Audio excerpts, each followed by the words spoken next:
आदर्श संगणक परिचालक पुरस्काराने हनुमंत कोकुर्ले यांचा गौरव. अभ्यासू, निस्वार्थ व कर्तव्यदक्ष कार्याची दखल. ग्रामपंचायत कोलंबीच्या शिरपेचात मानाचा तुरा. ग्रामपंचायत कार्यालय कोलंबी येथील संगणक ऑपरेटर श्री हनुमंत आत्माराम कोकुर्ले यांच्या उत्कृष्ट, अभ्यासू, निस्वार्थ व कर्तव्यदक्ष कार्याची दखल घेत पंचायत समिती नायगावच्या वतीने आदर्श संगणक परिचालक पुरस्कार सन 2026 प्रदान करण्यात आला आहे.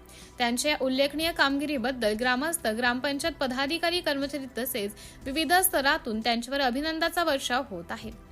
शासकीय योजना, ग्रामपंचायतशी संबंधित ऑनलाईन कामकाज, नागरिकांच्या विविध शासकीय सेवांशी निगडीत प्रक्रिया तसेच डिजिटल पद्धतीने होणारे प्रशासकीय कामकाज प्रभावीपणे पार पाडण्यात संगणक परिचारिकांची भूमिका अत्यंत महत्त्वाची आहे.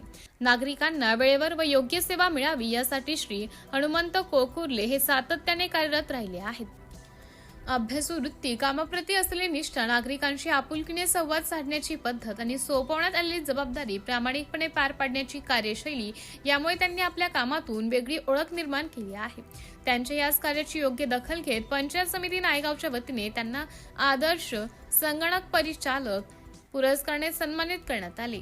हा पुरस्कार केवळ श्री कोकुर्ले यांच्या वैयक्तिक कार्याचा सन्मान नसून ग्रामपंचायत कोलंबीच्या डिजिटल व प्रशासकीय कार्यक्षमतेचाही गौरव मानला जात आहे. त्यांच्या या यशामुळे ग्रामपंचायत कोलंबीच्या नावाला देखील एक नवीन ओळख मिळाली आहे. ग्रामीण भागातील नागरिकांना शासकीय सेवा अधिक सुलभ आणि जलद पद्धतीने उपलब्ध करून देण्यासाठी संगणक परिचालकाची भूमिका दिवसेंदिवस महत्त्वाची होत आहे. अशा परिस्थितीत आपल्या कर्तव्याला सर्वोच्च प्राधान्य देत उत्कृष्ट सेवा देणाऱ्या श्री हनुमंत कोकुर्ले यांना मिळालेला हा पुरस्कार निश्चितच प्रेरणादायी आहे. अभ्यासू, निस्वार्थ आणि कर्तव्यदक्ष व्यक्तिमत्व असलेल्या श्री हनुमंत आत्माराम कोकुर्ले यांचे आदर्श संगणक परिचारक पुरस्कार सन 2026 प्राप्त केल्याबद्दल मनपूर्वक हार्दिक अभिनंदन.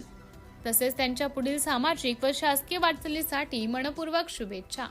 त्यांच्या कार्यातून इतर संगणक परिचालकांना आणि ग्रामीण भागातील युवकांना निश्चितच प्रेरणा मिळेल असा विश्वास व्यक्त करण्यात येत आहे. सिटी इंडिया न्यूजसाठी प्रतिनिधी ओमकार पोतलवाड.